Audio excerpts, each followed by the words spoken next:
Anthony Quinn finally breaks silence on Charles Bronson. For decades, the relationship between Anthony Quinn and Charles Bronson existed more in rumor and inference than in clear public testimony. Both men were titans of 20th century cinema, shaped by hardship, ethnic marginalization, and a relentless drive to succeed in an industry that rarely made room for men who did not fit a narrow mold. When Anthony Quinn finally addressed Charles Bronson directly in reflective remarks late in his life, it was not a sensational expose or a dramatic revelation, but something quieter and far more revealing, an acknowledgement of shared struggle, mutual respect, and unspoken understanding. Quinn did not present Bronson as a close friend, nor as a rival in the traditional sense. Instead, he spoke of him as a mirror, another man forged by poverty, discipline, and an almost stoic refusal to explain himself. Both actors came from immigrant backgrounds and were repeatedly cast as outsiders, tough men, or silent enforcers of violence. Quinn recognized that Bronson's famously wordless screen presence was not a limitation but a deliberate, artistic choice, one born from lived experience rather than theatrical training. In this, Quinn saw something deeply authentic.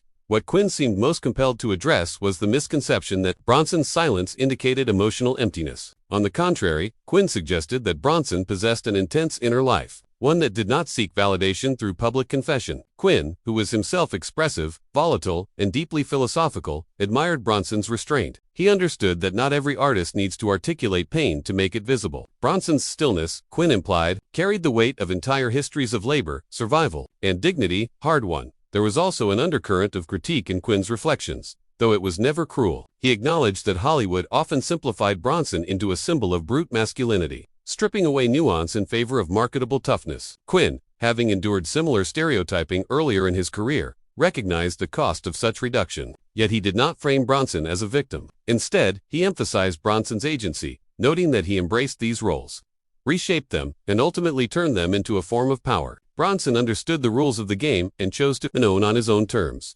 Quinn's words also addressed the persistent narrative that he and Bronson occupied opposing artistic worlds. Quinn the flamboyant chameleon, Bronson the immovable force. In breaking his silence, Quinn dismantled that false dichotomy. He argued that their differences were superficial compared to their similarities. Both men were disciplined craftsmen who respected the labor of acting, even when their methods diverged. Both were deeply private, despite public personas that suggested otherwise. And both carried a sense of displacement that never fully disappeared. No matter how famous they became, perhaps the most striking element of Quinn's reflections was his refusal to romanticize their era or their struggles. He did not portray Bronson as a mythic hero, nor himself as a misunderstood artist. Instead, he spoke with the clarity of age, recognizing that survival in Hollywood often required compromise, silence, and endurance. In that context, Bronson's silence was not avoidance but strategy. Quinn seemed to admire that, even envy it at times.